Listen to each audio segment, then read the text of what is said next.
Boa tarde a todos, boa tarde aí a todos que nos acompanham nesta sexta-feira, dia 9 de julho, exatamente 15 horas e 1 minuto. Vamos então a mais uma reunião semanal da programação da operação. Como praxe aí, né, conforme a nossa rotina, teremos a seguinte agenda para hoje, a nossa agenda básica, né? Teremos aí várias apresentações divididas em 3 blocos, sendo que nesse primeiro bloco aí teremos apresentações relativas à previsão meteorológica, à previsão hidrológica e à operação hidráulica.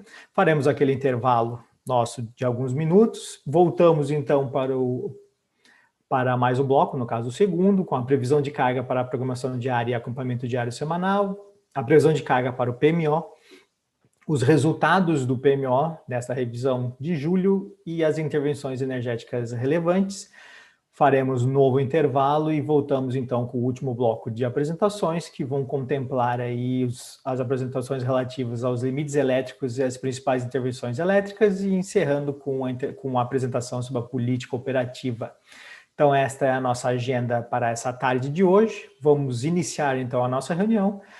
A primeira apresentação, a previsão meteorológica. Hoje quem está conosco é a Beatriz. Bia, boa tarde. Fica à vontade para fazer a sua apresentação. Boa tarde, Juliano. Boa tarde a todos. Obrigada. Compartilhar minha apresentação com vocês.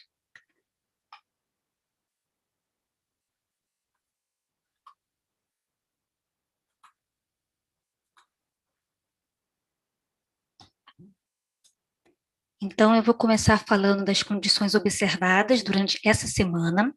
Essa semana, a precipitação ficou restrita ao norte do país, atingindo apenas o final da cascata da bacia do Rio Iguaçu, e também a precipitação ficou restrita ao litoral do Nordeste, atingindo principalmente do litoral da Bahia ao litoral de Alagoas, mas sem atingir as bacias. Na região sul, onde a gente espera a precipitação nesta época do ano, as bacias da região sul apresentaram o período de estiagem essa semana. A estiagem no sul começou no dia 30/6 e deve permanecer até o dia 13 e 14 da semana que vem. Então, até a metade da semana que vem, continua esse período de estiagem nas bacias da região sul. E essa estiagem foi provocada pela atuação de um sistema de alta pressão, que atua desde a região sul até a região nordeste, e esse sistema de alta pressão impediu o avanço das frentes frias pelo litoral brasileiro a partir de segunda-feira. E a atuação desse sistema de alta pressão aqui no Nordeste favoreceu a geração eólica do Nordeste, que apresentou valores elevados no decorrer da semana. O predomínio de céu claro provocado pelo sistema de alta pressão aqui no interior do Nordeste e também no interior do Sudeste também favoreceu a geração solar nesses parques. Em relação à temperatura, a temperatura apresentou elevação essa semana em relação à semana passada, em Porto Alegre, em Campo Grande, em Cuiabá, em Porto Velho e também em Rio Branco.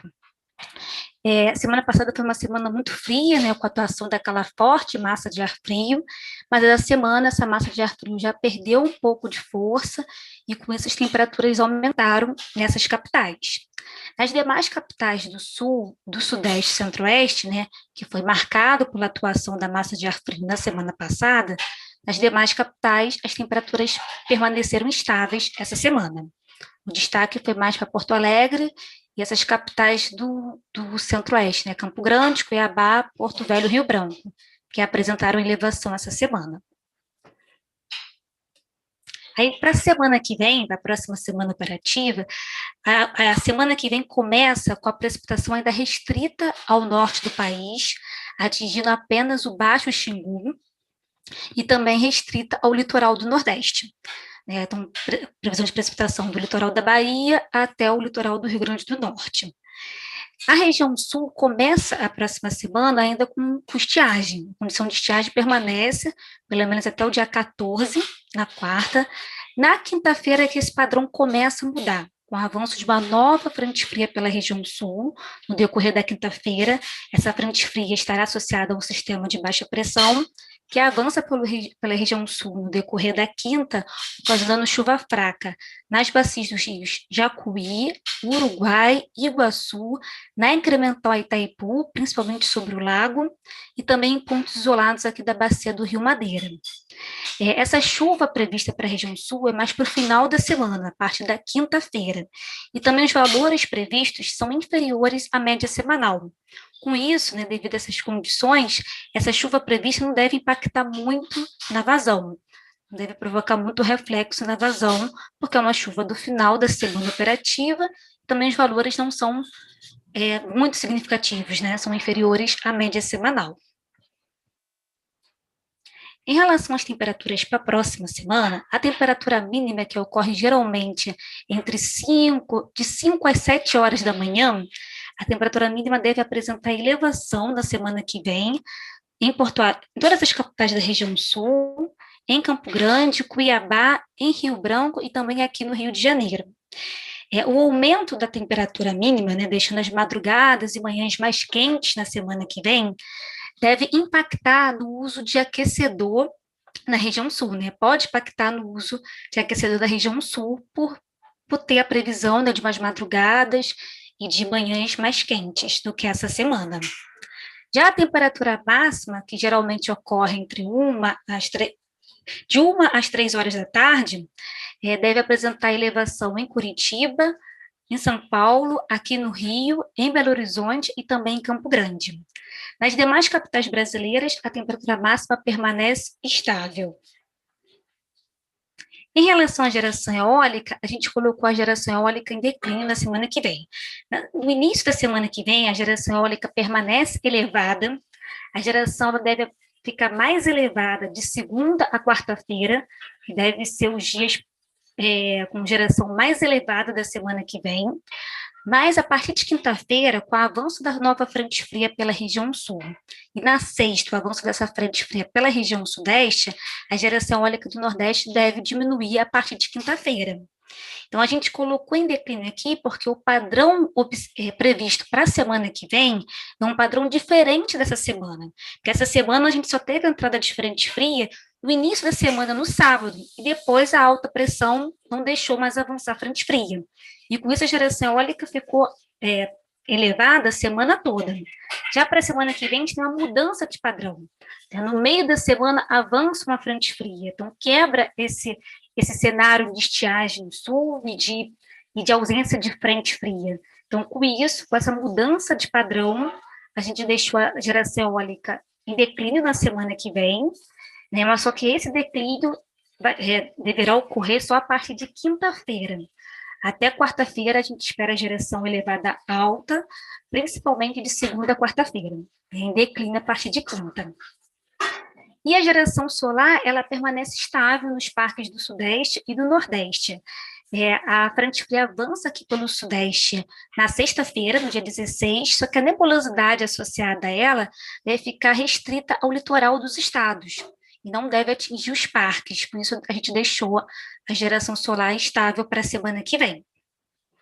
Então, são esses os destaques, é uma mudança de padrão para a semana que vem, com a volta da precipitação para a região sul a partir do dia 15, as temperaturas máximas em elevação, principalmente aqui no Sudeste, e a geração eólica do Nordeste caindo a partir de quinta-feira. Então, obrigada pela atenção. Obrigado, Bia, obrigado pela apresentação.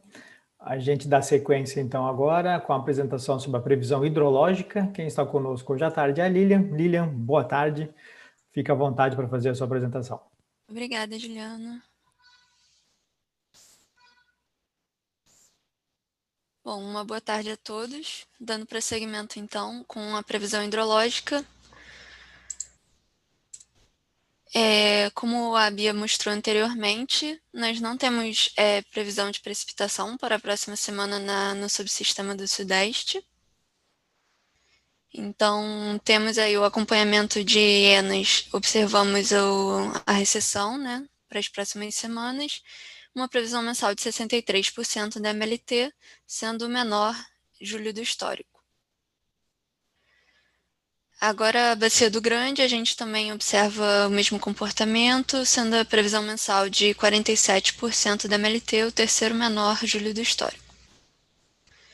Para a Bacia do Paranaíba, uma previsão mensal de 51% e sendo o terceiro menor julho do histórico. Para a Bacia do Paranapanema, uma previsão mensal de 42% da MLT, sendo o nono menor julho do histórico. Para a Bacia do Paraná, a previsão mensal fica em 57% da MLT, sendo o quarto menor julho do histórico. Para o subsistema sul, a gente também viu com a apresentação da Bia, né? Temos uma previsão de precipitação somente para o final do horizonte da semana, a partir do dia 15 e 16. Então, observando o acompanhamento de ENAS para o subsistema sul, também estamos vindo de uma recessão que se prolonga até as próximas 2 semanas. Uma previsão mensal de 50% da MLT, sendo o 21º menor julho do histórico. Para a Bacia do Iguaçu, nós temos uma previsão mensal de 40% da MLT, sendo o 19º menor julho do histórico. Para a Bacia do Uruguai, uma previsão mensal de 54% da MLT, sendo o 29º menor julho do histórico. Então, para o subsistema norte e nordeste, nós também temos essa ausência de precipitação na próxima semana. Observando então o acompanhamento de ENAS para o nordeste, nós temos aí as vazões bem estáveis nas próximas semanas, uma previsão mensal de 42% da MLT, sendo o quarto menor julho do histórico. Observando os postos que estão localizados no trecho médio do São Francisco, que possuem importância para a previsão da afluência de Sobradinho, observamos também essa estabilidade nas vazões, já há um longo período. Para a Bacia do São Francisco, nós temos uma previsão mensal de 42% da MLT, sendo o quarto menor julho do histórico.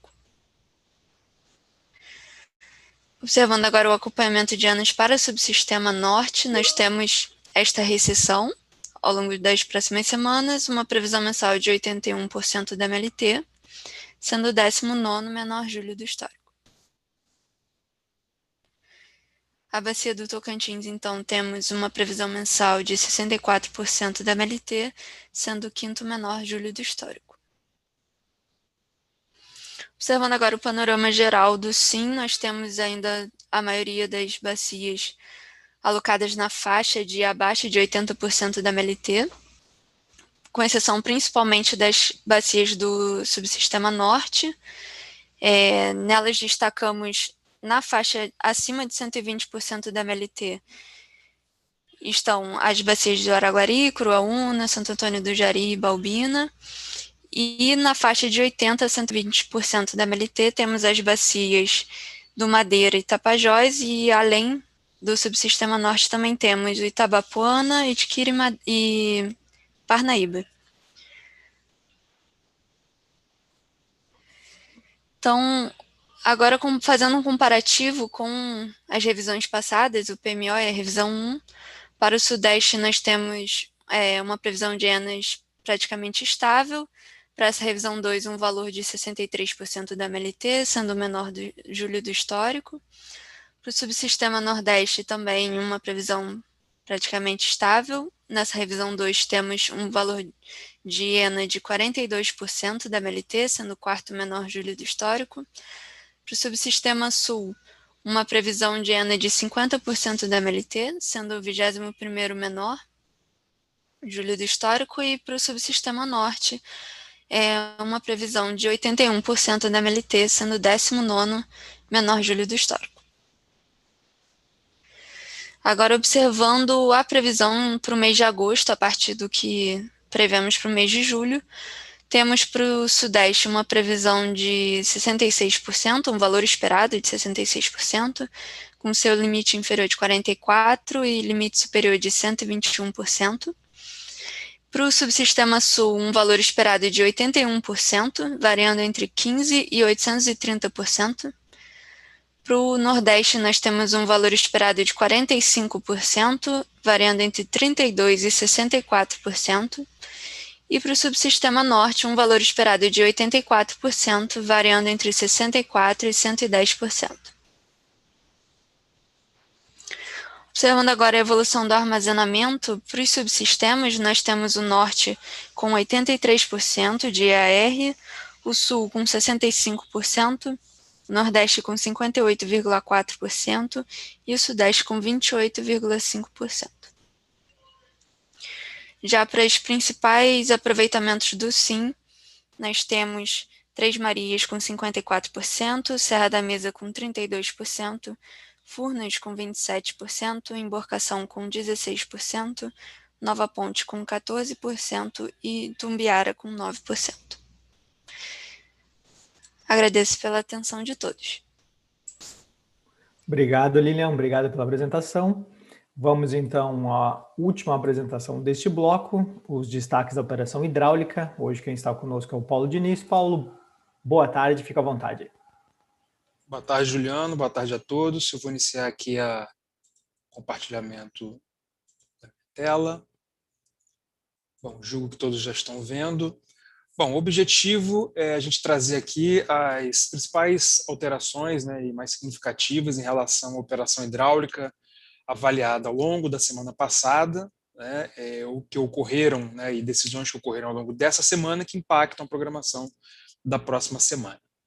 Bom, em relação a todas as bacias, né, nos quais a gente tem algo vinculado à sala de crise, sala de gestão, né, ou mais atualmente relacionados a decisões de CMSE e agora da CREG, o CREG, né, Câmara de Regras Excepcionais para a Gestão Hidroenergética, a gente tem para essa semana os destaques principais são a ocorrência da reunião coordenada pela Ana do São Francisco. Eu trouxe também aqui a realizada na semana passada sobre a bacia do Rio Tocantins e vou trazer também algumas informações relacionadas aos acertos quanto ao uso do reservatório de Ilha Solteira Três Irmãos abaixo do mínimo tradicional, do mínimo normal, do mínimo regulamentar de operação. Bom, conforme eu comentei, então passando pelo São Francisco, onde foi realizada a reunião agora no dia 7/7, terça-feira, né, não houve nenhuma alteração significativa em relação às políticas, às premissas atualmente vigentes quanto a defluências, né, principalmente Serra de Três Marias e de Xingó. A gente tem aí Três Marias, a vazão fixa, né, nos 400 metros cúbicos por segundo, de mínima e de mínima média diária, né, de 400, e a máxima média mensal de 400, né, vigindo aí de julho a agosto. E para Xingó, a defluência mínima média diária de 800, né, abrangendo aí julho e agosto, obedecendo aí a máxima média mensal de 900 metros cúbicos por segundo. Conforme apresentado nessa reunião do dia 7, temos aí a perspectiva de evolução tanto de Três Marias quanto de Sobradinho até o final do mês de setembro, né, onde Três Marias chegaria aí com 50,1% e Sobradinho com 48,9%.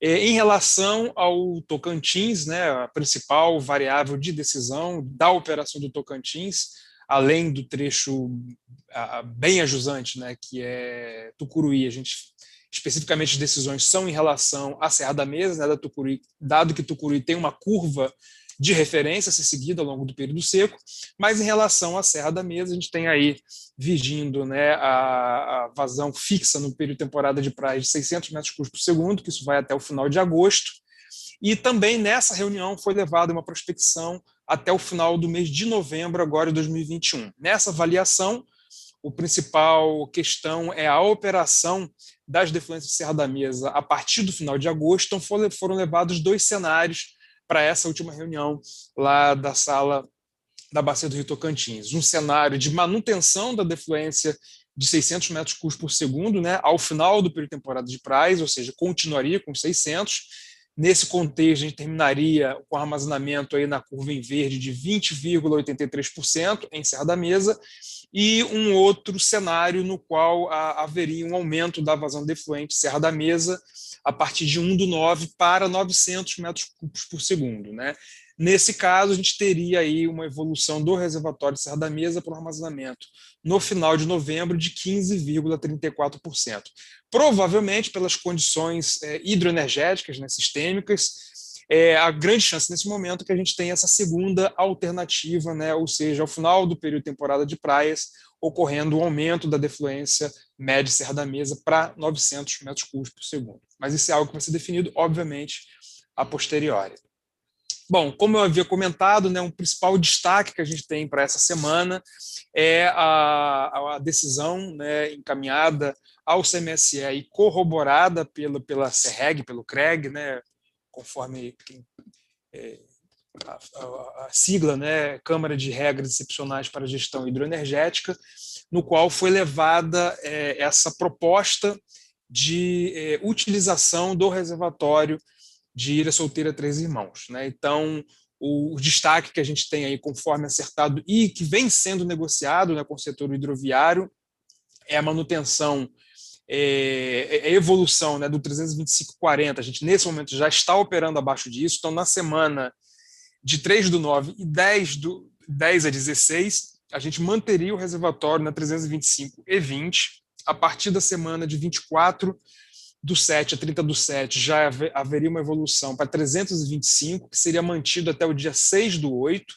e a partir daí, na semana de 7/8 a 13/8, já teríamos o rebaixamento para 324/80, na semana seguinte, 14 a 20/8, para 324/6, e na semana posterior, de 21 a 27/8, para 324,4. Em função dessa evolução, vem sendo travadas tratativas num grupo, né, formado pelo Departamento Aquaviário, DENIT, Ministério de Infraestrutura, Agência Nacional de Águas, Departamento Hidroviário de São Paulo, ANTAC e também com a participação do ONS, uma demanda desse setor para tentar preservar o máximo possível a operacionalização da hidrovia, a demanda deles da execução de pulsos de vazão de Nova Vanhandava. Esses pulsos seriam praticados da seguinte maneira: seriam 4 horas com pulso de 750 metros cúbicos por segundo, quando o NA de Três Irmãos estivesse na cota 325/10. Quando atingisse a cota 325, seriam pulsos de 4 horas de 900 metros cúbicos por segundo, também em Nova Vanhandava, e no momento que o reservatório chegasse no 324/80, seriam demandados pulsos de 4 horas de 1.100 metros cúbicos por segundo. Aqui cabe uma observação importante, que isso é um acerto de sinalização. Tá? Todos esses valores vão ser avaliados em campo pelo Departamento Hidroviário de São Paulo, e caso haja necessidade de reajuste desses pulsos, tanto a menos quanto a mais, isso vai ser avaliado diariamente e isso vai ser incorporado dentro da programação da operação. Então, isso é uma perspectiva, não dá para se afirmar exatamente que esses vão ser os valores vão ser reavaliados constantemente pelo Departamento Hidroviário. Então, isso aqui é uma sinalização para um âmbito de avaliação dessa possível operação desses pulsos. Em relação aos outros destaques, né, as outras salas de acompanhamento, né, em função da criação da sala da macro bacia do Rio Paraná, ainda não tem data definida para a próxima, estão suspensas as salas específicas das bacias do Rio Grande e do Rio Paranaíba. Em relação aos volumes de espera, não há nenhuma alteração significativa. Em relação à agenda, a gente continua aqui, já afixado a próxima reunião do Paranapanema para o dia 30/7, a próxima do São Francisco vai ser no dia 3/8, a próxima das bacias que compõem a região sul no dia 22/7, para a bacia do Rio Tocantins, dia 27/7, e, como eu falei, a próxima, que vai englobar todas as outras bacias do Paraná, da macro bacia do Rio Paraná, ainda não tem data definida. Juliano, é isso que a gente tinha para apresentar. Ficamos à disposição. Obrigado, Paulo. Obrigado pela apresentação. Então, completamos com essa apresentação do Paulo as apresentações previstas para esse primeiro bloco. Faremos a nossa primeira pausa, quando então retornaremos aí com as apresentações previstas para o segundo bloco e as respostas às perguntas eventualmente postadas no nosso fórum. Então é isso, a gente retorna em alguns minutos. Até daqui a pouco. Muito bem, retornamos do nosso primeiro intervalo. Vamos às respostas às perguntas que foram postadas no fórum. A primeira pergunta aqui, eu já vou pedir a devida licença ao colega Leandro Nassif, da Copel GIT. Leandro, eu vou encaminhar a sua pergunta para o bloco final, tá? Tem mais a ver com as questões aí atinentes à programação diária, tá bom? Então, vamos às perguntas, duas perguntas, então, que foram postadas nesse intervalo. A primeira pergunta do Bruno Belotti, da Targus. O Bruno diz o seguinte: se nós poderíamos comentar sobre o FSARH 1965/2021, referente à defluência mínima da usina de Pimental para julho. Segundo o Bruno, ela foi inserida e aceita ontem pelo INS às 19h18 com indicação de uso no PMO. Entretanto, não foi modelado no DECOMP, apesar de ser modelada hoje no DECEM para amanhã. Qual o motivo? Pergunta o Bruno. Bruno, então, só para a gente acertar questões relativas aos horários. Realmente, esse formulário foi inserido ontem à noite, porém, ele foi aceito pelo INS hoje às 9h24, tá? Como é de conhecimento de todos, né, porque consta em procedimento de rede, a gente sempre lembra aqui, há um horário limite para a consideração de informações para as revisões do PMO, ou seja, para uso no DECOMP, que é às 11 horas da manhã das quintas-feiras. Então, por esse motivo, não foi levado em conta na revisão 2 do PMO de julho e será levado em conta na próxima revisão, se esse FSARH ainda estiver vigente. Então, dessa maneira como ele foi elaborado, ele vai ser utilizado, então, na revisão 3. Com relação ao DECEM, justamente porque ele foi aceito hoje pela manhã, ainda em tempo hábil de ser considerado no DECEM, foi levado em consideração e foi utilizado, então, na rodada do dia 10, ou seja, de amanhã. Ok, Bruno? Outra pergunta da Steve Gildehaus, da Shell Energy. A Steve pergunta se há perspectiva de estender a flexibilização do volume mínimo em Três Irmãos e Ilha Solteira para setembro. Se sim, se será avaliada antes do próximo PMO. Para responder a pergunta da Steve, eu chamo de volta aqui conosco o Paulo Diniz. Paulo, por favor. Ok, Juliano. Boa tarde, Steve. Em princípio, certamente há sim, a resposta é sim, há perspectiva de se estender essa flexibilização do volume mínimo de Três Irmãos e Ilha Solteira para setembro, né?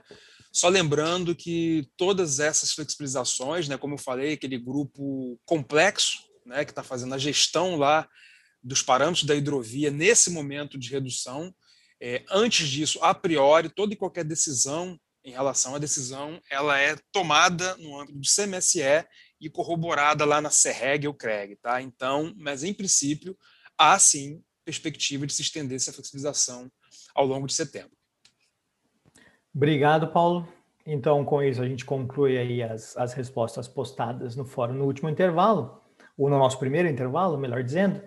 Vamos, então, passar para as apresentações aí por parte da equipe de carga, mas antes disso eu passo a palavra para o Fausto, que vai fazer algumas considerações antes da gente passar a palavra para a equipe. Fausto, então, por favor, boa tarde, fica à vontade.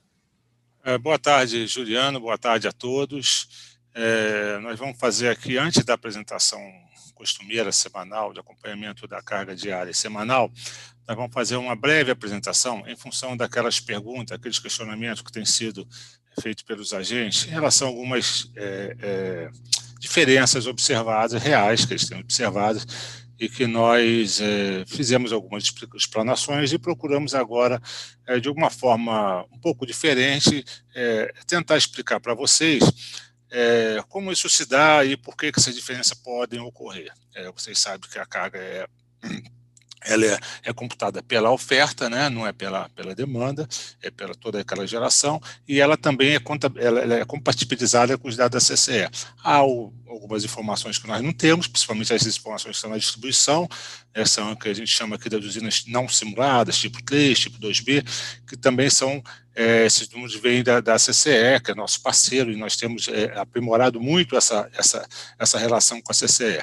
Então, para fazer essa apresentação, eu vou pedir uma breve apresentação, Márcia, que tem dado aí algumas respostas, tem participado bastante aí, respondendo vocês, mas hoje ela abrir um pouco mais. E fiquem à vontade, o assunto não esgota aí, e fiquem à vontade para perguntar. Eu queria só fazer além de várias pessoas que perguntam, particularmente fazer uma menção a Isabela Pereira, da Minerva Energia, que nos mandou, inclusive, com gráfico, mostrando números. Então, agradeço muito até nos ajudou até para a gente identificar exatamente como melhor responder para vocês. Então, Márcia, por favor.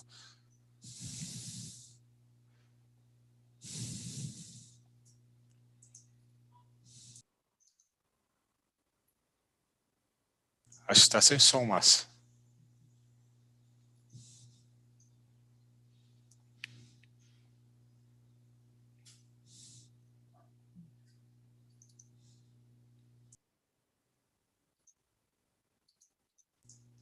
Márcia, está sem som. Não, vocês estão me ouvindo? Não, agora sim. Estão me ouvindo? Deixa eu botar aqui no modo de apresentação. Vocês estão vendo aí, não? Sim, Márcia, só falta colocar no modo apresentação. E agora a gente está vendo a tua área de trabalho, na verdade. Tá vendo agora ou não? Opa, a sessão remota foi desconectada, algum problema? Ainda não. Não, a gente está vendo a tua área de trabalho, Márcia. Vou ter um stop share aqui.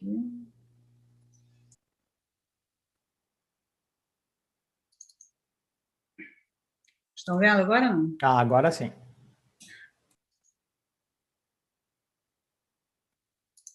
Boa tarde. Nós procuramos colocar aqui todo o processo, né, de apuração e previsão de carga, para a gente ver se consegue, né, mostrar para vocês exatamente como a gente chega a esse valor de a carga verificada, né, e a carga efetivamente prevista também. Aqui a gente coloca a composição da carga, né, como é que é composta a carga? A carga é composta pela geração de usinas não simuladas, né, que a gente chama essas usinas tipo 3, a geração de usinas não simuladas com geração prevista pelos modelos do ONS, que são aquelas usinas solares e eólicas, e a geração das usinas simuladas. Quando a gente pega essa usina não simuladas, né, e que o ONS não tem, né, a medição, e a usina que o modelo, né, cujas previsões são feitas pelos modelos, a gente tem ali as usinas tipo 3, que o ONS não possui supervisão, as usinas tipo 2B e conjuntos não eólicos e fotovoltaicas, e os conjuntos de geração eólica e fotovoltaicas que o ONS possui a medição desses dois blocos. Então, quando eu vou pegar a carga verificada, né, aquela que vocês veem lá, né, no REGER ou SAGIC, né, e tem uma diferença, porque os dados do REGER são aqueles dados brutos, ou seja, eles não têm nenhum tipo de atualização, na verdade, você colocar, né, consertar lá os outliers, né, e o dado do SAGIC, não, o dado do SAGIC já é um dado tratado, né? Ele, embora, apesar de ser um dado tratado, esse dado do SAGIC, a geração dessas usinas não simuladas, né, ela permanece como estimada, né? Os dados do SAGIC, e tanto do REGER quanto do SAGIC, eles têm esse dado de geração não simuladas, as tipo 3, né, eles ficam ali o dado como o ONS não possui a medição, esse dado fica como valor verificado no REGER. Muito bem. Ao longo do mês, né, nós vamos recebendo da CCE os arquivos com os dados verificados / estimados. Por quê? Porque existem algumas usinas, né, que quando às vezes estão zeradas lá na CCE ou com algum outliers, eles fazem um tratamento antes de mandar para o ONS. Então, a gente recebe 1, 2 arquivos, até N arquivos, tá? E aí, quando o mês fechado, também a gente vai recebendo esses dados até que feche o mês, né? Então, você tem lá os 30 e 31 dias fechados com essa geração. A gente fecha essa carga, tá? A partir 13º dia útil do mês seguinte, né, o INSS recebe da CCE esses dados contabilizados, né? Então já é um dado fechado, e aí a gente fecha a carga, né, a carga verificada, considerando este valor verificado enviado pela CCE. Por quê? Embora o INSS possua a medição dessas usinas tipo 2B e 2C, e que seriam os conjuntos, e as usinas tipo 1, a gente considera que para fechar um valor mensal, né, a medição de faturamento é uma medição mais apurada, né? Os medidores, né, tem ali uma medição que a gente considera que ela é mais melhor um pouco do que essa medição que a gente tem nos nossos medidores, né? Porque é um dado de faturamento. E aí a gente fecha essa carga baseada nesse valor, né? Medido esse valor contabilizado e consolidado com a CCE. No final do mês seguinte, a gente recebe também, o INSS recebe os dados horários da CCE, que, na maioria das vezes, é igual ao dado do que a gente recebeu do MS13, mas, se tiver tido alguma recontabilização, ele já vai vir nesse dado horário. Então, a gente fecha uma nova carga baseada. Então, por isso que, ao longo do mês, você pode ter vários valores de carga, né? Quando eu estou aqui, por exemplo, eu tenho um valor, eu vou até mostrar no outro slide. Posso ter um valor estimado para aquele mês. Aqui, no valor fechado, eu tenho um valor fechado, porém, tem alguns dados que mesmo nesse valor fechado, que foram estimados, que os agentes já não imputaram esses dados lá na CCE, e aí, quando eu fecho no MS13, esse dado é contabilizado, só que se tiver uma recontabilização, aqui ele vai ter uma pequena mudança. Muito bem. Aqui a gente colocou algumas curvas, né, mostrando os dados que nós tínhamos, né, ao longo do mês de maio, por exemplo. Então, a gente vê aqui, olha, esse aqui foi o primeiro envio da CCE, né, nós recebemos o dado aqui até o dia 9, aí depois aqui veio o segundo envio, dia 16 de maio, aí você veio aqui o terceiro envio, né, aqui no dia 24, aqui o quarto envio, o quinto envio e até que veio o MS13. Então, a gente vê que mesmo nesses dados, né, que a gente recebe da CCE, eles têm muitas diferenças. Por exemplo, se aqui eu tivesse feito uma previsão, como é feito, que é a metodologia de hoje, que é para fazer a estimativa das usinas tipo 3, ela leva em consideração os 7 dias anteriores. Então, se a gente aqui, quando a gente faz essa previsão para fechar o mês aqui, eu tenho aqui esse valor verificado nos últimos 7 dias, quando eu fizer essa projeção vem com um valor mais baixo. Então, eu posso ter um valor previsto neste momento, né, que por acaso é mais ou menos aqui, que a gente está fechando ali o valor do PMO, né, e se bem que quando o PMO a gente tinha um valor verificado até essa data aqui, está vendo que a curva, né, ela está abaixo dessa que estava aqui no terceiro envio, né, então ela vem aqui. Então, eu posso estar num momento e fazer a projeção baseada no valor que eu tenho aqui. Se ela entrou um valor baixo, como dado verificado, a gente vai acabar estimando um valor mais baixo para frente.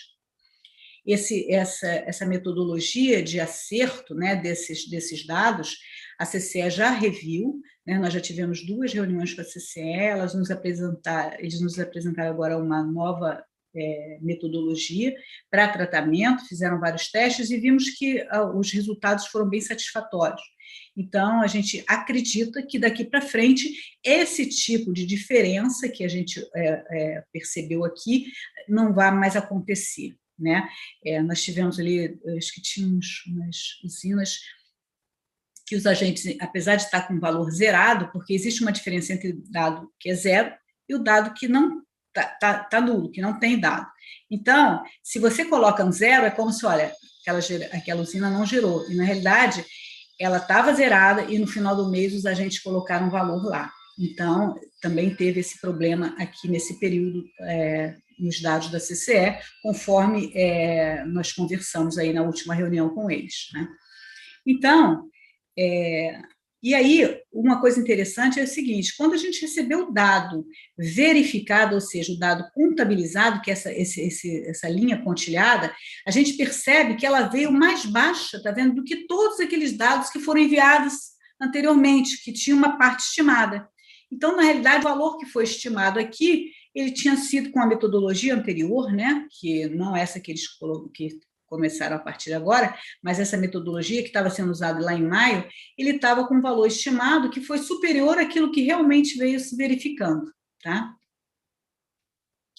Bom, baseado nisso, a gente botou também aqui como é que é feito o processo de previsão de carga para o PMO, né?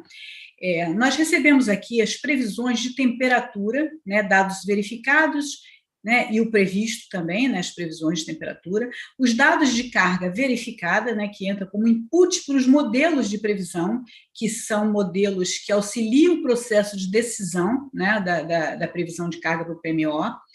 A gente recebe também a previsão de carga dos agentes. Hoje nós temos 3 modelos aqui que auxiliam o processo de previsão. Um modelo que é um modelo univariado, que ele não contempla a previsão de carga de temperatura, e 2 modelos que contemplam a previsão de temperatura, sempre para a primeira semana. As semanas seguintes, a previsão de temperatura não vai até tantos passos à frente assim, né? Então, a gente utiliza sempre a previsão de temperatura para a semana seguinte, né, do PMO. Então, baseado nesses dados que a gente tem dos modelos, as previsões, e baseado também nas previsões que os agentes nos mandam, é feita uma consistência dessa previsão, é claro, olhando também a análise da conjuntura econômica, como é que está, por exemplo, agora a gente vê que as atividades de comércio e serviço estão voltando com força, e aí isso já está tendo impacto também na carga, né? Além da produção industrial, que ela vem se mantendo em patamar elevado por conta das exportações. Então, isso a gente faz uma análise, vê como é que está acontecendo, olha também informações meteorológicas qualitativas, porque quando você está no mês de junho e vai fazer a previsão para julho, você não tem essa previsão de temperatura tantos passos à frente, mas você tem uma informação qualitativa do tipo, olha, esse mês de julho vai ser um mês típico para essa época do ano. Então, você já sabe, olha, vai ser um mês frio, ou um mês com temperaturas acima da média, ou abaixo da média, e isso já dá um input também para a nossa previsão de carga, né? Então, é feita a consistência de todos esses dados, e assim a gente fecha uma previsão de carga, que é aquela que vai para o PMO. Muito bem. Agora, quando a gente olha para a análise de maio, que foi o objeto dos questionamentos, né, nós tínhamos aqui, nós tínhamos recebido os dados diários de geração, aqui no dia 18 de maio, da CCE. Foi feita uma estimativa de geração de usinas tipo 3, baseada nos últimos 7 dias, é aquilo que a gente vê que ela vinha mais baixo, né? E aí, a carga estimada para o mês, e aí a gente fechou ali uma carga estimada para o mês de maio, que também serviu como base para as projeções de junho, né, que estávamos fechando naquele momento. Bom, esse dado ele é publicado lá junto com as previsões, né, tanto o valor verificado / previsto, né, de maio, e as previsões de junho e julho também foram publicadas aqui.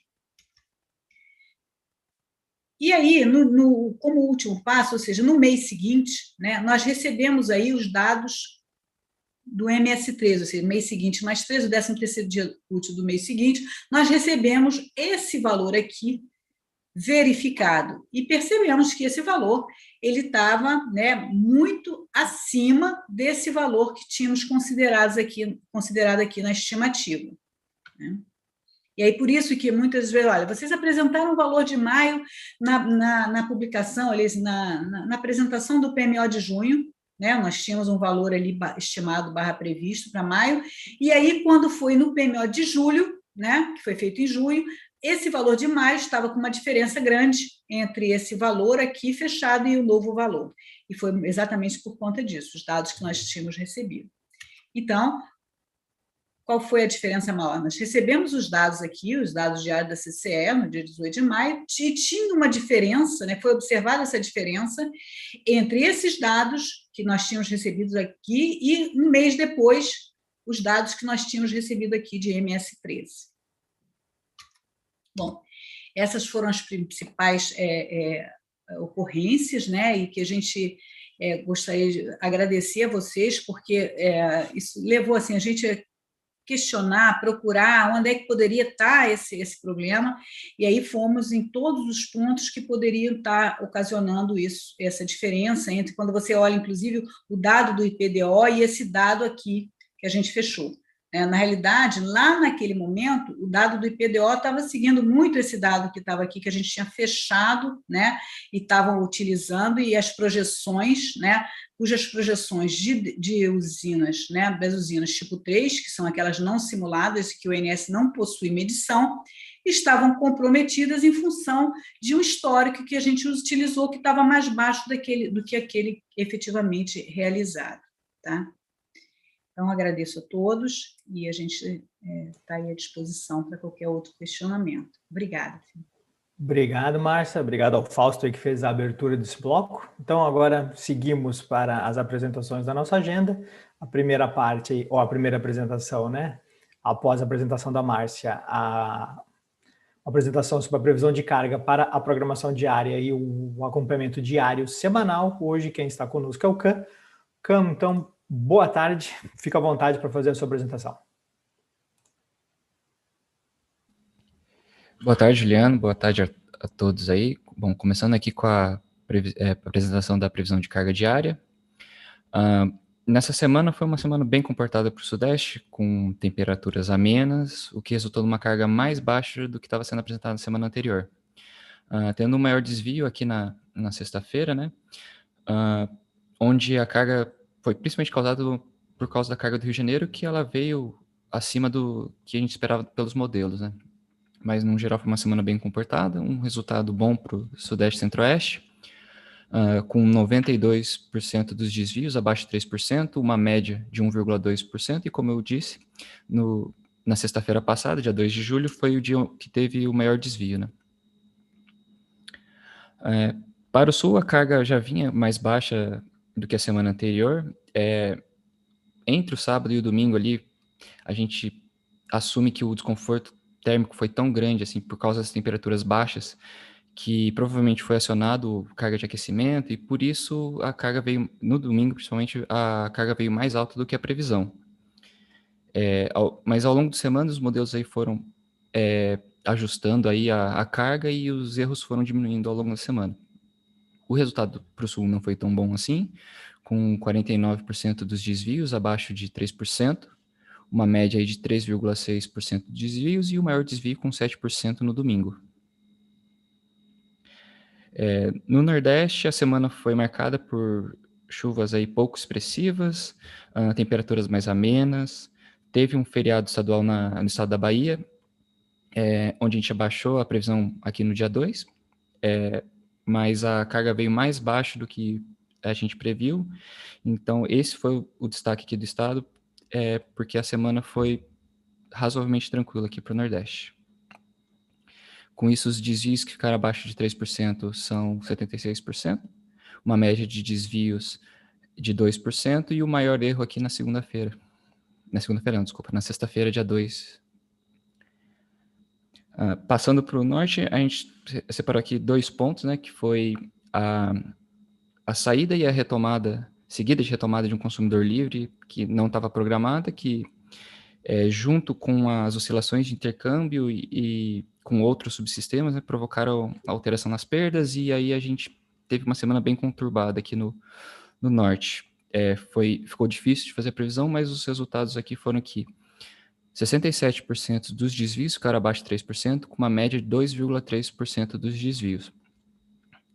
Mas quando olhamos a figura completa aí, consolidado dos subsistemas, vemos que as diferenças regionais aí não tiveram tanto impacto no SIM, e que 95% dos desvios ficaram abaixo de 3%, com uma média de 1,3% dos desvios, e o maior desvio acontecendo no dia 6, com 2,2%. Juliana, eram essas informações que eu tinha para apresentar. Agradeço o espaço aqui e devolvo a palavra para você. Obrigado. Obrigado, Cam. Obrigado pela apresentação. Seguimos, então, com a próxima apresentação desse bloco, agora com a previsão de carga para o PMO. Quem está conosco hoje é o Douglas. Douglas, boa tarde. Fica à vontade para fazer a sua apresentação. Obrigado, Juliano. Boa tarde a todos. Vou começar o meu compartilhamento.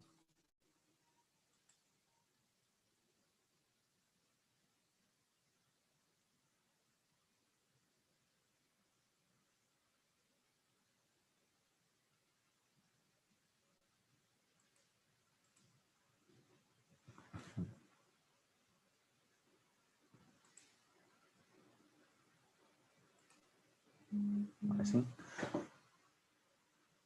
Mais um minuto, por favor. Bem, agora sim.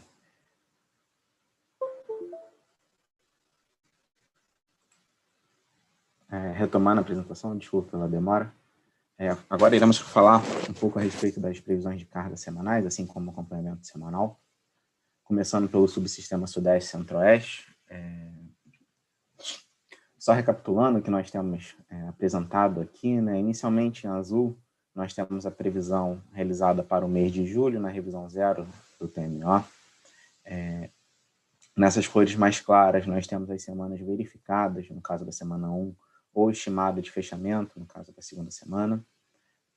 Em verde, nós temos as novas previsões realizadas nessa revisão, para as semanas 3 até a sexta semana operativa do mês de julho. E, por fim, o valor do mês revisto, né, no caso de julho revista, em função da atualização das semanas, sejam elas verificadas ou previstas. Essa semana, no subsistema Sudeste Centro-Oeste, com a ocorrência de temperaturas amenas, né, e também com a ocorrência do feriado de São Paulo, que vem apresentando uma redução de carga superior que nós havíamos estimado para a semana, ela tem a expectativa de um desvio de menos 1,9%, com a expectativa de fechamento de 36.522. Para a próxima semana operativa, né, dado a sinalização meteorológica de elevação das temperaturas médias nas capitais do subsistema Sudeste e Centro-Oeste, como Rio de Janeiro, São Paulo e Campo Grande, com destaque para o Rio de Janeiro, onde alguns dias irão apresentar temperaturas superiores até 30 graus, nós consolidamos um valor de 37.783, que é cerca de 1.200 megawatts médios superior ao que vem sendo verificado nessa semana. E quando comparado ao último valor previsto para essa terceira semana, não apresenta variações. Ou seja, foram mantidas as previsões semelhantes à da primeira revisão semanal. Para as próximas semanas também não realizamos nenhum ajuste nessas previsões. E com isso nós temos um valor de julho revisto de 37.596, que quando comparado com a nossa previsão inicial, nos dá um desvio de menos 1,4% em relação a essa previsão inicial para o mês.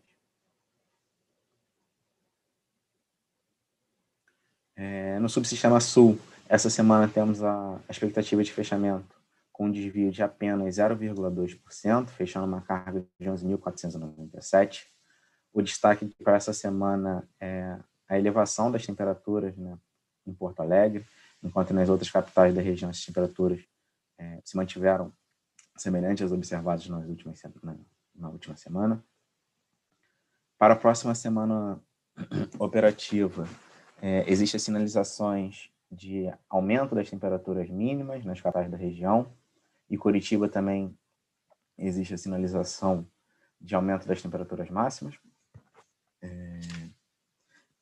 E com isso, nós consolidamos uma carga de 11.481, que também não apresenta variações em relação ao último valor previsto na revisão 1 para a terceira semana. Para a semana seguinte, não foi realizado nenhum tipo de ajuste também. E dessa forma, nós temos um valor de julho revisto de 11.487, que nos dá um desvio de aproximadamente 0% em relação à nossa previsão inicial para o mês.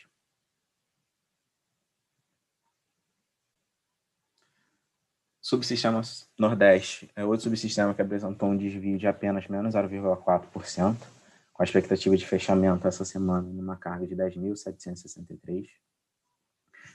Esse é um subsistema que, em condições meteorológicas, né, nós temos dito ao longo das últimas reuniões, que segue bastante estável, que é um comportamento típico para essa época do ano, e essa semana não foi diferente, assim como também é esperado para a próxima semana não é diferente. Somente com destaque para a previsão para a próxima semana, a ocorrência de precipitação ali no litoral da região, desde a Bahia ao Rio Grande do Norte, como a Beatriz já destacou. E com isso nós consolidamos um valor, nós mantivemos nossa previsão, consolidando um valor de 10.747 para a terceira semana. Nenhum ajuste também foi realizado nessa carga das próximas semanas. E dessa forma, nós temos um valor de julho revisto de 10.748, que nos dá um desvio de apenas menos 0,3% em relação à nossa previsão inicial para o mês.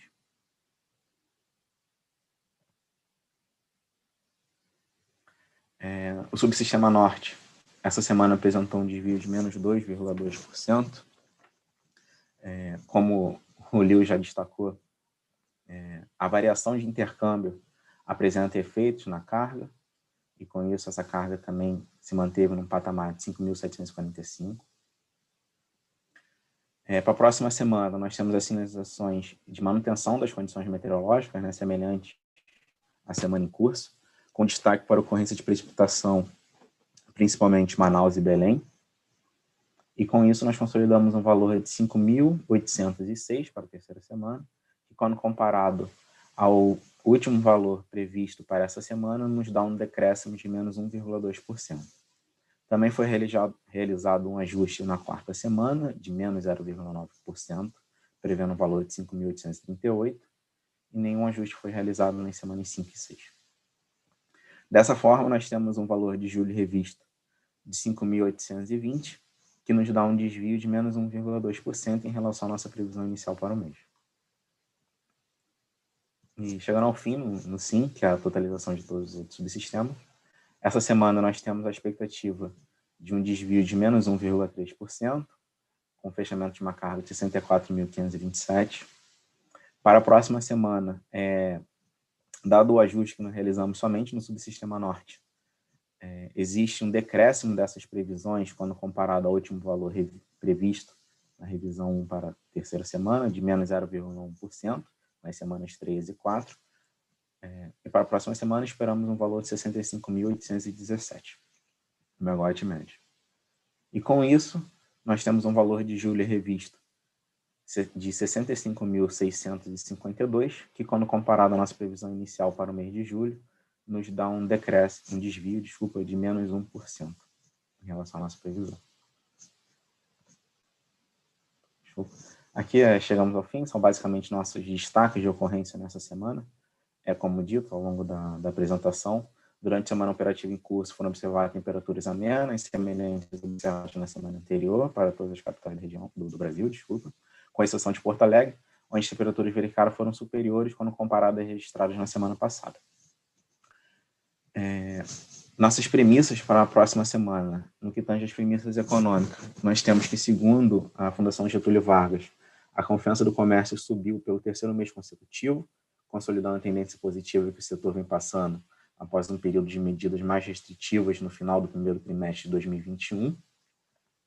E o forte aumento que vem sendo observado nas atividades de comércio e serviços, associado à manutenção do ritmo elevado de produção industrial, tem se refletido no comportamento da carga.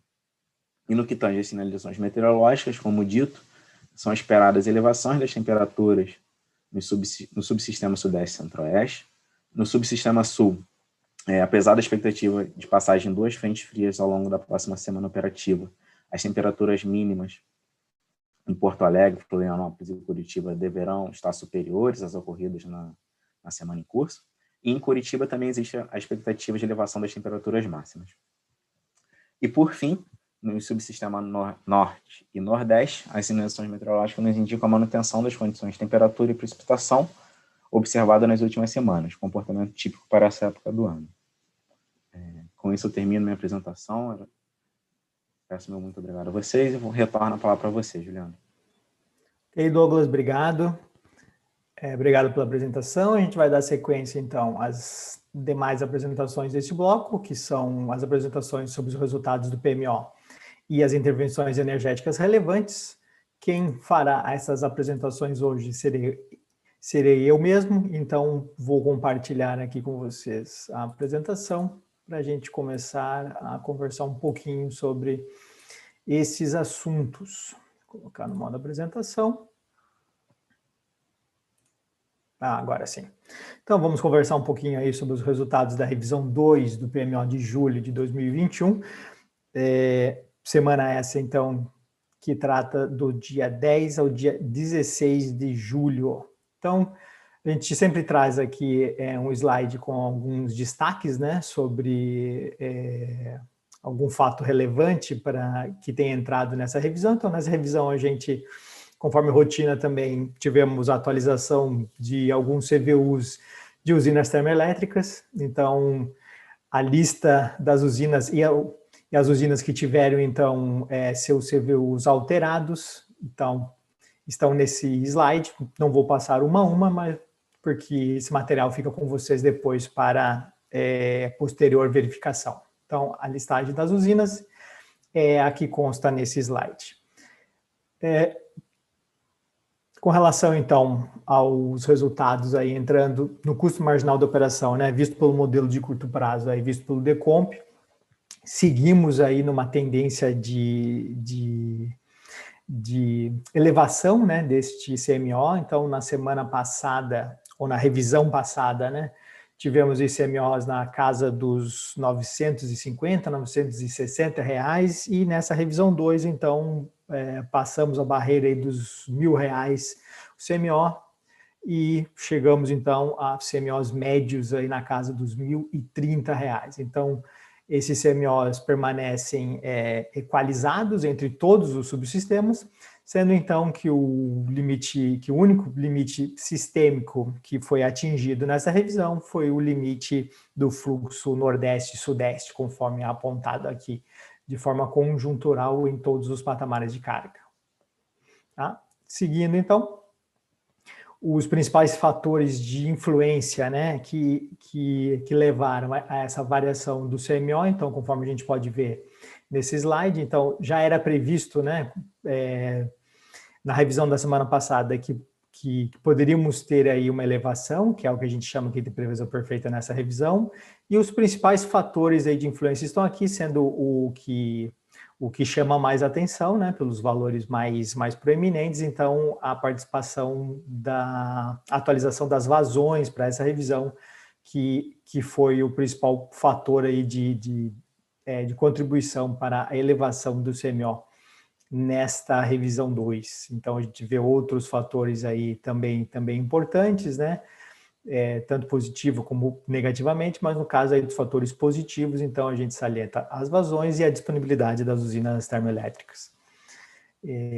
Seguindo, então, com esse CMO aí médio na casa dos R$1.030, temos aí uma geração térmica referencial, né, dado pelo Decomp, já na casa dos 13,7 gigawatts. Com relação ao comando de despacho antecipado, né, de usinas AGNL, a gente faz aí a menção que estamos despachando de forma antecipada as usinas AGNL para a semana de 11 de setembro a 17 de setembro. Então, todas as usinas aqui listadas, né, Santa Cruz, Luiz R. Melo e Porto Sergipe, encontram-se despachadas por ordem de mérito de custo, né? Ou seja, seu CVU está abaixo do benefício GNL calculado. Então, todos encontram-se despachados por ordem de mérito de custo, e a gente faz a menção, né, que é a essa semana de 11 a 17, que, conforme a declaração do agente, a usina de Luiz R. Melo tem a parada programada para o período entre 15/8 e 13 de setembro. Entrando um pouquinho naquela nossa visão das energias armazenadas, de qual a trajetória, né, semanal do mês de julho, e olhando um pouquinho lá os cenários para o mês de agosto. Para o subsistema Sudeste e Centro-Oeste, a gente percebe o ponto de partida muito semelhante ao que era esperado aí na revisão passada. Então, a gente partiu aí de valores de 28,3%, esperado uma queda ao longo das próximas semanas, uma queda pequena, mas uma queda, chegando aí provavelmente, nós estimamos uma chegada ao final de julho na casa dos 26,4%, e quando a gente abre então a árvore de cenários, valores que variam entre 21% e 26%, sendo o valor esperado na casa dos 23%. Olhando o subsistema Sul, a gente vê um ponto de partida um pouco superior ao que era esperado na semana passada. Então, partimos na casa dos 63,9%, excursionamos, ou deveremos excursionar ao longo do mês de julho, né, numa trajetória descendente, chegando ao final de julho na casa dos 45,7%, e quando a gente abre os cenários de agosto, né, o sul sempre com uma variação relativamente grande, ainda mais nesse período, que é o período úmido do sul, esse período agora de julho a outubro. Então, sendo esses valores, como eu comentei, com uma grande variação, né, com uma grande abertura, valores que ficam entre 13% a 87%, sendo o valor esperado aí 29,7%, praticamente 30%. Olhando agora o subsistema Nordeste, também um ponto de partida um pouco superior ao que era esperado na revisão passada. Partimos, então, de valores na casa de 58,2%, também uma excursão descendente ao longo das semanas de julho. Esperamos chegar ao final de julho na casa dos 53,5%, e quando a gente olha cenários para agosto, uma abertura bem pequenininha, né? Conforme também a tradição desse subsistema nessa época, valores aí que variam muito pouco, entre 48,5% a 50,6%, sendo o valor esperado algo entre esses dois, ou seja, 49,4%. Para o subsistema norte, uma partida muito próxima ao que era esperado na semana anterior, na casa então dos 82,8%, uma excursão bastante lenta, aí, com uma queda também, mas uma queda bastante lenta ao longo do mês de julho. Esperamos aí, estimamos, né, chegar ao final de julho na casa dos 80,5%, e aí, quando a gente olha a evolução dos cenários para o mês de agosto, valores aí que podem variar entre 73,5% a 76%, uma variação, uma abertura também pequena, com valor esperado na casa dos 73,8%. Com relação às ofertas para importação de energia, as ofertas do Uruguai aí para o Brasil, né, feitas pelas comercializadoras Eletrobras e Enel, os montantes bastante semelhantes, então montantes aí na casa dos 295 megawatts pela Eletrobras, 275 megawatts pela Enel, com uma variação aí, com alguns ajustes aí nos CVUs.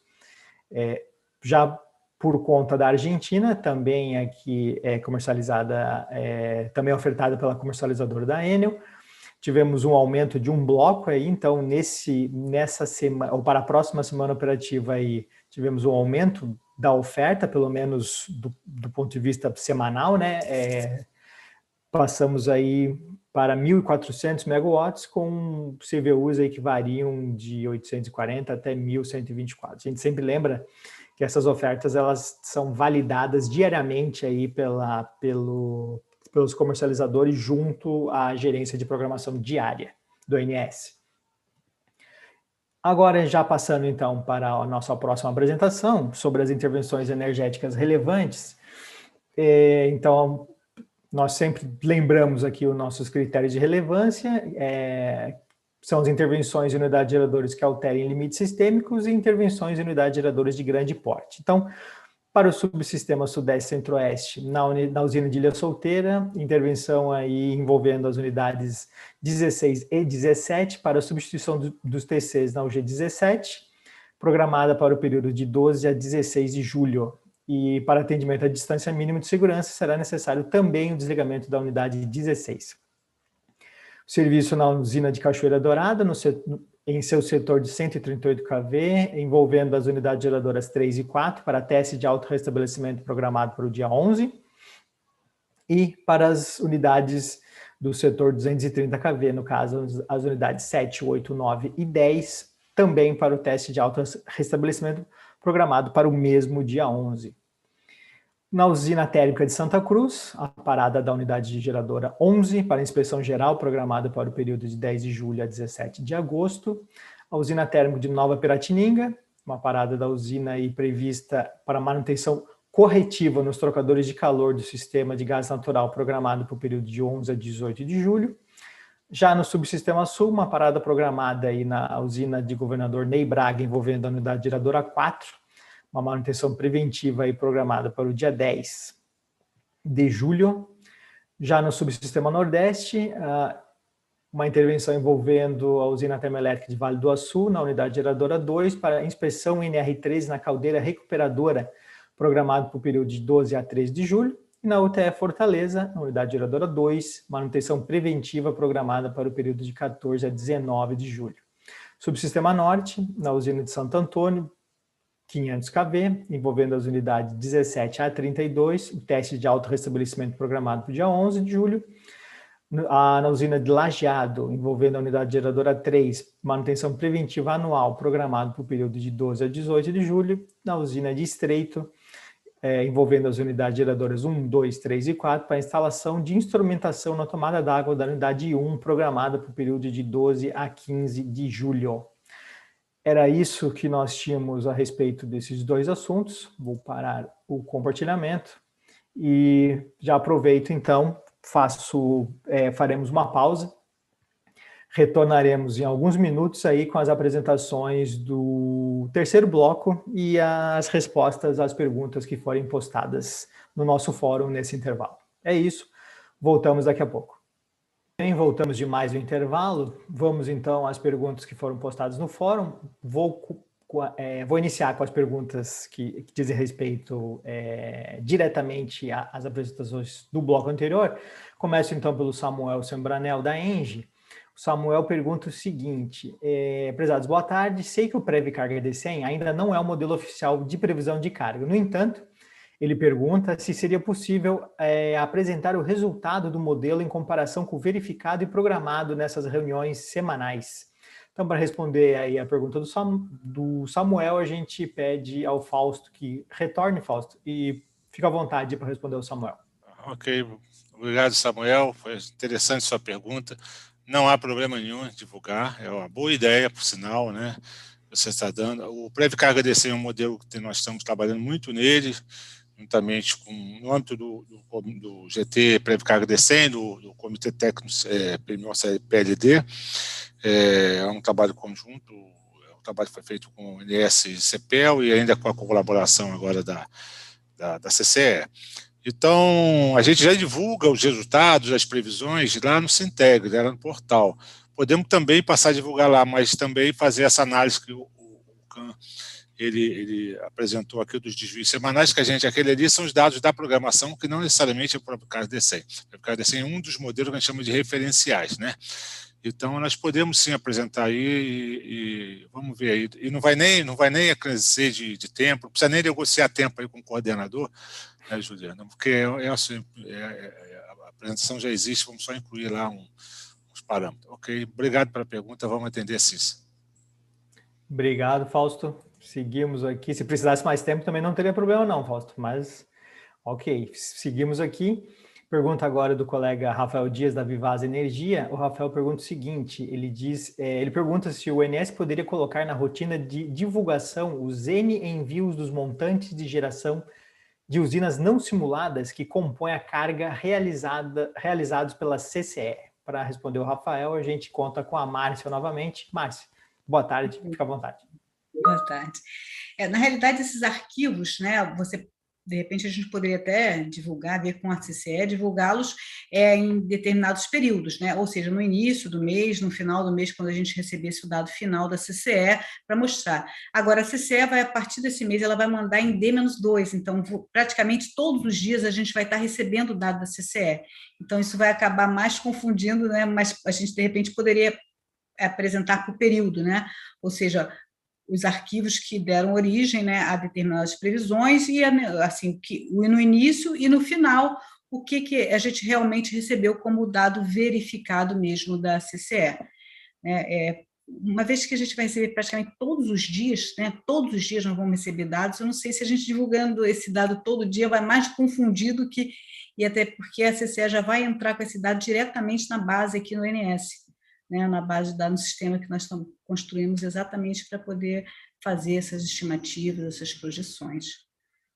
E eu acho que a gente pode apresentar em determinados momentos, sim, né, esses arquivos, não tem problema nenhum, mas todos os arquivos, assim, imagine apresentar 30 arquivos, né, a cada dia, apresentando esses dados para a CCE. Acho que fica anotado, né, Márcia, para a equipe de vocês aí isso, analisarem, né? Isso, vamos analisar, vamos ver como é que a gente pode atender esse pedido. Perfeito. Obrigado, Márcia, mais uma vez. Eu vou resgatar a pergunta do Leandro Nassif, que eu comentei um pouco mais cedo, que Leandro havia feito uma pergunta, então vou resgatar para a gente responder você, Leandro. Então, o Leandro Nassif, da Copel GT, o Leandro pergunta o seguinte, ele nos pergunta se o ONS tem algum estudo sobre o atendimento à demanda instantânea no segundo semestre deste ano e se a gente poderia apresentar. Então, para responder a pergunta do Leandro, a gente conta com a presença do Luiz Marzano. Marzano, por favor, fica à vontade. Boa tarde, primeiramente, fica à vontade para responder a pergunta do Leandro Nassif. Boa tarde, tá? Obrigado, Leandro, pela pergunta, tá? Eu esclarecer, né? A gente tem feito avaliações das condições de atendimento aos requisitos de potência, tá? Mensalmente. Essas avaliações são apresentadas em reuniões ordinárias do CMSE e é feita uma nota técnica, né, com os resultados dessas avaliações. Essa nota técnica, ela, além da avaliação do atendimento aos requisitos de potência, ela apresenta também uma avaliação energética, tá? E a nota técnica referente à penúltima avaliação, a penúltima apresentação feita no CMSE está disponível no site do ONS. Nós estamos fazendo uma atualização dessa nota técnica, vai ser disponibilizada em breve no site do ONS com o estudo apresentado na última reunião ordinária do CMSE. Eu vou a palavra para o Juliano. Obrigado, Marzano. Obrigado aí pelo apoio. Seguimos, então, com as apresentações previstas para esse último bloco. A gente começa agora com a apresentação sobre os limites elétricos e as principais intervenções elétricas. Quem está conosco nesta tarde de hoje é o Roberto Vieira. Roberto, por favor, fique à vontade para fazer a sua apresentação. Boa tarde. Boa tarde, Juliano. Vou projetar ela aqui.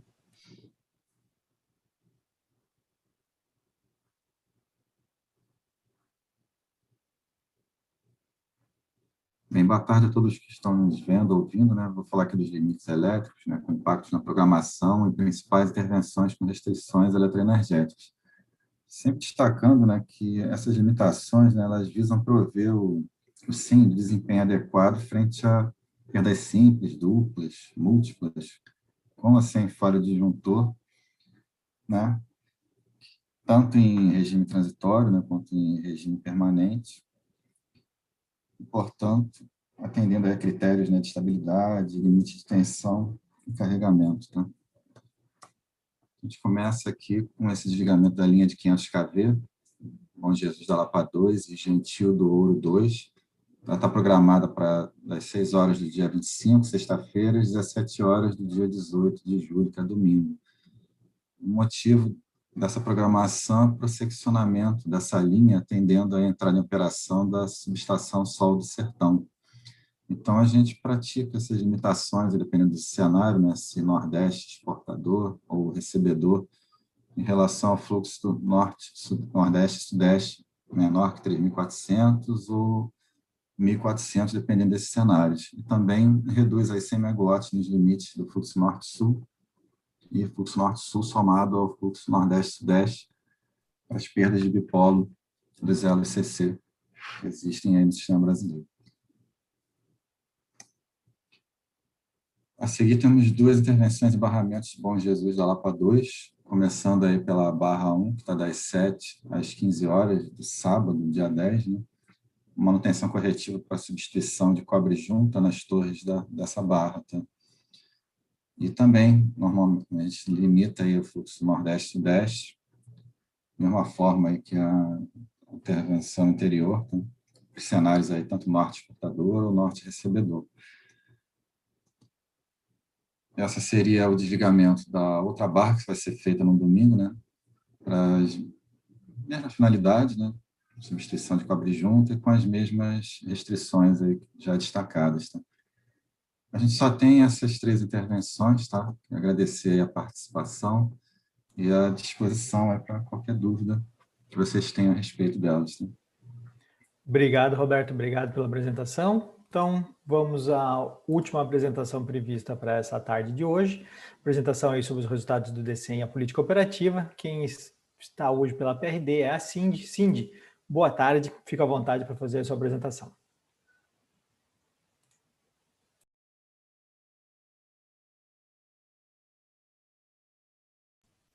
Obrigada, Juliano. Boa tarde a todos. Vamos falar agora, então, da política operativa da semana de 3 de julho a 9 de julho e do acompanhamento do DCEM na programação diária.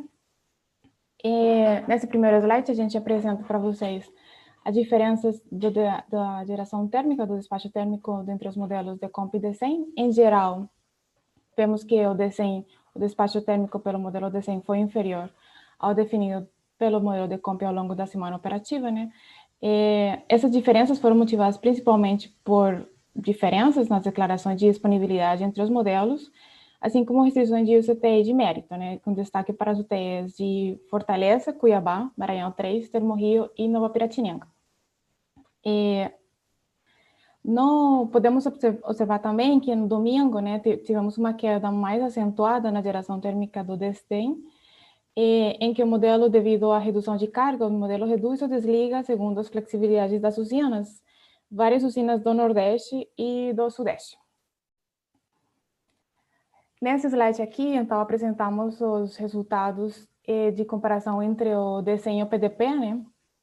No primeiro slide, vamos trazer no primeiro momento o Sudeste, né? Falando então da geração hidráulica.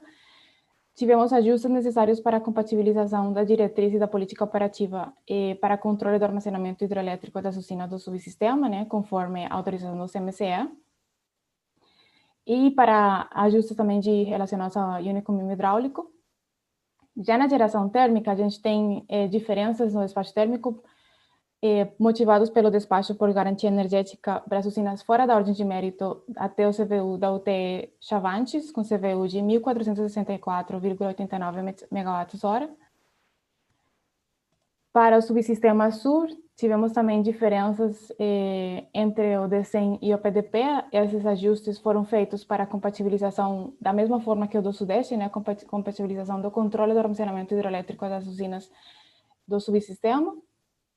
E para fechamento do balanço do SIM.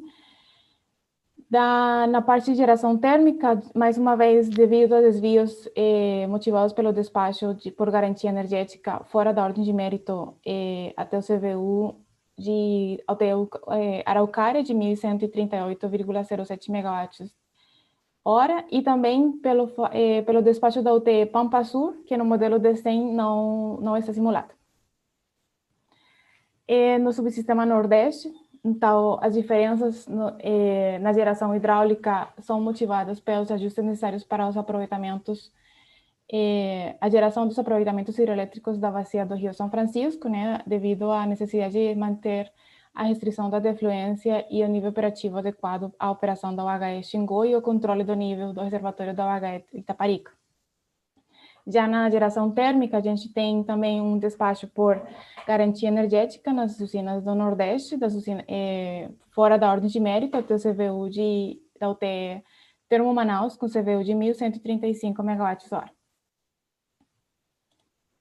Finalmente, no Nordeste, a gente tem também umas diferenças, desvios entre o DCEM e o PDP. Na parte de hidrelétrica, a gente são motivadas por atendimento ao limite de transmissão, ajustes de UCH, de Unicum hidráulico, e a utilização da UHE Tucuruí para fechamento do balanço. Já na geração térmica, tivemos redeclaração de disponibilidade das UTEs Maranhão 3 e Parnaíba 4, e também tivemos despacho por garantia energética no norte das usinas fora da ordem de mérito até o CVU da UTE de Iramar 2, CVU de 930,43 MWh.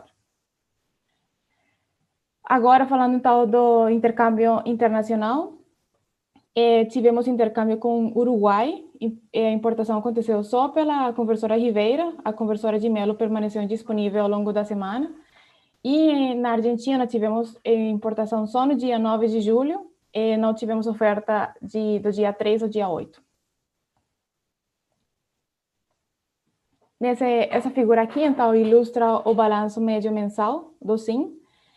Destaca-se que tivemos uma carga média de 63,8 gigawatts médios, uma queda de aproximadamente uns 800 megawatts médios em relação à semana passada, uma geração eólica de 7,3 gigawatts médios, bastante similar ao patamar da semana anterior, que foi de 7,2 gigawatts médios. O subsistema sul continua com o perfil importador, né? Mas é uma importação reduzida de 253 gigawatts médios. E, como mencionei no slide anterior, importação da Argentina, então, de 157 megawatts médios, e do Uruguai, de 60 megawatts médios. E importação reduzida dos bipolos de madeira e xingu, mas ainda em patamares significativos, e uma geração aproximadamente no HI Itaipu de 3,51 gigawatts médios. Esses gráficos mostram as médias horárias da operação ao longo da semana operativa. Podemos observar que no subsistema sudeste tivemos uma importação líquida em todos os patamares, com uma importante participação da geração térmica, sendo que a hidráulica ainda e o recebimento foram os principais responsáveis pela modulação da carga. Já no subsistema sul, vemos uma importação líquida principalmente no patamar de carga leve e uma exportação nos patamares de carga pesada para o fechamento do balanço. No Nordeste, nessa semana operativa, o montante de geração eólica foi superior a 7 gigawatts médios, né, como mencionado, e mantemos também ainda um despacho térmico elevado. Dessa forma, o subsistema é exportador de energia em todos os patamares de carga. E da mesma forma, no Norte, também uma participação da geração térmica, mas a geração hidráulica ainda é o principal recurso responsável pela modulação da carga. Essa tabela, então, aqui resume as titulações de geração térmica da semana. Essa semana tivemos um total de 15,2 gigawatts médios de geração térmica, em que 81% da geração térmica foi devido à ordem de mérito, 12% foi devido à garantia energética, inflexibilidade representou 6% do despacho total, e finalmente 1% da geração térmica foi devido a unit commitment relacionado ao mérito e garantia energética nos 4 subsistemas. Esse slide aqui, a gente apresenta então as diferenças de CMO entre o DECOMP e o DECEM. Então, começando pelo subsistema sudeste, verificamos que, de maneira geral, o CMO do DECEM acompanha o CMO do DECOMP, com destaque para o domingo, 4 de julho, no patamar de carga leve, em que, devido a principalmente um melhor detalhamento da previsão da carga, temos essa redução do CMO. E nos momentos de maior carga, temos um CMO um pouco elevado no DECEM, destacando aqui o dia 5 e 6, em que, além de serem patamares de maior carga, também tivemos influência do fluxo Ipatinga-Mesquita, definido na instrução de operação IO-ON-SE5MG. No subsistema Nordeste e Norte também, então, assim como nos subsistemas anteriores, o CMO do DECEM também acompanha o valor do DECOMP. Mesma coisa aqui também, então, no domingo, um CMO reduzido por consequência da carga reduzida também. Nesse slide aqui, a gente apresenta, então, o dia de hoje, 9 de julho, com o patamar das 18h30, né? Destacando aqui só um comentário que esse gráfico aqui apresenta apenas 30% total das barras do SIM, mas de maneira geral a gente consegue enxergar que todos os CMOs encontram-se equalizados entre os subsistemas, né? Dando destaque aqui para os CMOs nulos do Norte, que são consequência do limite do carregamento da LT 230 Macapá Ferreira Gomes. Esse slide já é um slide conhecido, né? A gente traz a forma de apresentar a distribuição dos CMOs através de um box plot, um gráfico de caixa, né? Em que a gente apresenta, ele tem cinco estatísticas, né? Essas 5 estatísticas apresentadas aqui, e a gente dá um destaque maior para aqueles outliers superiores e inferiores. Então, começando pelo subsistema sudeste, vemos que os outliers superiores ocorrem, aqui esses pequenininhos, e aqui ocorrem devido ao limite inferior do LCC de Furnas, definido pela MOP 256-ES-2021, né? Adicionalmente, temos outliers aqui também que ocorre entre o período de 17 e 20 horas, que são em função da transformação 230 a 138 kV da subestação Pimenta Bueno, definida na Instrução de Operação Normal Norte Acre. No subsistema Sur, vemos que os CMOs não apresentam dispersão significativa de resultados e acompanham a curva da carga. No subsistema Nordeste, os valores de CMO também não apresentam dispersão significativa e temos uns CMOs nulos que ocorrem durante o dia devido ao limite do escoamento da linha 230 kV Campo Largo associado ao conjunto eólico Campo Largo. No subsistema Norte, continuando também com CMOs que não apresentam dispersão nos resultados e os CMOs nulos que são consequência do limite de carregamento da LT 230 Macapá Ferreira Gomes, conforme MOP ONS 273-R 2021. Aqui, esses slides, a gente apresenta os últimos 12 meses os gráficos do balanço energético dos últimos 12 meses. No subsistema Sudeste, então, nas últimas semanas, a gente vê que a geração hidráulica no Sudeste está reduzindo gradualmente, né? Mantendo, então, o seu perfil importador de energia. E a geração térmica vai também aumentando gradualmente, né? No subsistema Sul, nas últimas semanas, o subsistema tem conseguido ser exportador em alguns patamares da semana, né, devido à sua recuperação hidrológica em relação ao período de março-maio 2021. No subsistema Nordeste, desde maio, mais ou menos, a gente está com um aumento gradativo, né, da geração eólica e da geração térmica. Então, com isso, o subsistema tem conseguido contribuir para o fechamento do balanço do SIM. E, finalmente, no subsistema Norte, nas últimas semanas, temos observado uma redução gradual da geração, acompanhando as vazões de acordo com a sua geração hidráulica, acompanhando as vazões do subsistema de acordo com a sua sazonalidade. Da minha parte é isso. Juliano, muito obrigada. Obrigado, Cindy. Obrigado pela apresentação. Então, faremos nosso último intervalo. Voltamos, então, em alguns minutos com as respostas às perguntas postadas no fórum e com o encerramento dessa reunião semanal da programação da operação. Voltamos em alguns minutos. Voltamos ao nosso último intervalo. Vamos, então, às duas últimas perguntas que foram postadas no nosso fórum. São perguntas até bastante semelhantes, então vou fazê-las em conjunto e passar a palavra para o José Augusto, que vai respondê-las. Então, vamos a elas. O Marcelo Alcaide, da BP, pergunta se temos alguma atualização a respeito dos testes sendo realizados pela UTE GNA1. Notamos que a usina reduziu seu montante de geração nos últimos 2 dias, aqui ele diz em comparação à terça-feira. Na mesma linha, o André Duque da Comerc nos pergunta, ele diz o seguinte, se nós poderíamos comentar sobre os testes da UTE GNA1. Ele diz que durante a última reunião do CMSE, realizada nessa semana, se foi feita alguma reavaliação sobre a data de entrada em operação comercial. Então, para responder aí sobre o andamento dos testes de GNA1, então, conforme eu já anunciei anteriormente, o José Augusto, boa tarde, fica à vontade. Boa tarde, obrigado pelas perguntas. Realmente tem havido uma certa, digamos, reprogramação dos testes que começaram no dia 5, eles têm feito testes de operação acoplada, teste de rejeição, e realmente vai haver um atraso. E o novo prazo informado por eles até agora é no dia 15/8, né? Mas tem tido reprogramações praticamente diárias dos testes. E, obviamente, estamos no período de testes, eventualmente acontecem alguns atrasos. Então, mas a data agora, a data mais atual de entrada em operação é a partir do dia 15.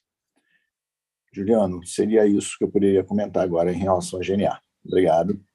Obrigado, Zé Augusto. Então, com isso, a gente finaliza aí as respostas às perguntas que foram postadas no fórum e aproveitamos também e encerraremos essa nossa reunião semanal da programação da operação dessa sexta-feira, dia 9 de julho. deixamos desde já aqui os nossos agradecimentos aos colegas do INS que fizeram com que essa reunião fosse possível, bem como a Vox, que faz a transmissão desta reunião. Então, já deixo o convite para a próxima sexta-feira, no mesmo horário, às 15 horas, para a nova reunião da programação da operação, ou seja, no próximo dia 16 de julho, 15 horas, estaremos reunidos aqui novamente. Deixo aí o meu desejo de saúde a todos e um ótimo final de semana e até a próxima, pessoal.